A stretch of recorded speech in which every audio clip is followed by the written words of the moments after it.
Thanks for visiting BuffZone.com. My name is Kyle Ringo. I'm the CU beat writer for the Daily Camera newspaper. With me, as always, is veteran Daily Camera sports columnist Neill Woelk. And Neill is 5'2", 120 pounds, but I'm convinced that even he could complete a pass this week against Iowa State and Colorado's defenses. Iowa State is giving up 74% completion percentage, and the Buffs aren't far behind at 67%. Neill, what do you think? Well, Kyle, you're 5'6", about 275 right now. Although you have been on that diet and it's looking good, it's looking much better. We're proud of you. We're keeping you. He's down to 6 or 7 donuts a day, and that's a big step forward for Kyle. But yes, I think you're right. I think this is the worst defense the Buffaloes will have seen all year long. Iowa State has not played well in virtually any phase of the game. This is a game that Colorado should be able to throw the ball against. Of course, Kansas State's defense was not supposed to be great, and we saw what happened last week. Neil, I don't think you could say that Colorado's offense should be able to throw the ball against anybody.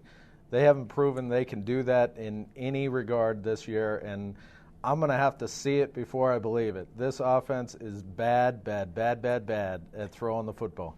It is bad at throwing the football. They should be able to, they should be able to move the football against Iowa State. The second half, for whatever reason, again in that game against Kansas State last weekend, we saw them all of a sudden start running the football again. They ran for 225 yards in the game, 223 yards in the second half.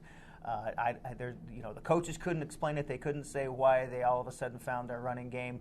But if they're going to stay out of the basement, and we've gone ahead and dubbed this weekend the Big 12 Basement Bowl, then the Buffs have to move the football against Iowa State. Can they move it?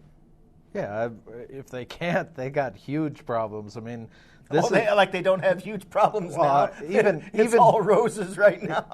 Yeah, even bigger than we thought. I mean, this Iowa State defense is the worst defense in the Big 12. They're giving up 32 points a game. Like I said, they're allowing 74% of opponents' passes to be completed. Bernard Jackson should be able to do that this week. I think the key to this game is if the Buffs defense can get back to playing like it had been playing, or do they continue to take a slide? The last 2 weeks, the Buffs against true freshman quarterbacks have made those quarterbacks look like all-stars. Josh Freeman last week for Kansas State completed 22 of 26 passes. How does that happen?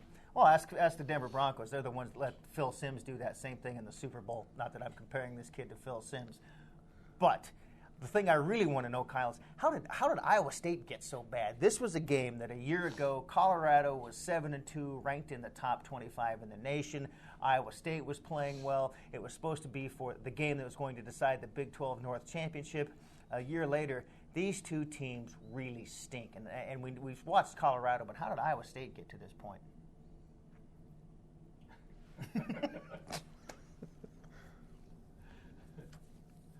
Okay, wait a minute. How did Iowa State get to this point? No, you know what I'm going to say is I could answer that. But Neil, look at the center camera and say, how did Iowa State get to? Okay. Kyle, how did Iowa State get to this point? Neil, the Cyclones lost a lot of players defensively. Neil, the Cyclones have had a ton of injuries this season. They're playing some third-string players at some positions. Their defense had already lost a lot of players coming into this season and had a lot of room to grow, and obviously they haven't measured up to where they would like to be. I mean, the Cyclones won this game last year with 2 defensive returns against the Buffs in the second half.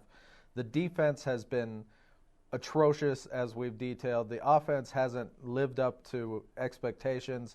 Quarterback Brett Meyer was supposedly the best quarterback in the Big 12 in the preseason polls and rankings, and he hasn't lived up to that. Part of that is because his running game hasn't been working with Stevie Hicks as effectively as everybody thought. The offensive line hasn't blocked as well as everybody thought it would. Wide receivers have been injured. It's just been a disaster for them. Well, it sounds very familiar, Kyle. It sounds like something we've seen here in Boulder. The question you have to ask is and I'll throw this one back to you, is Dan McCarney gone?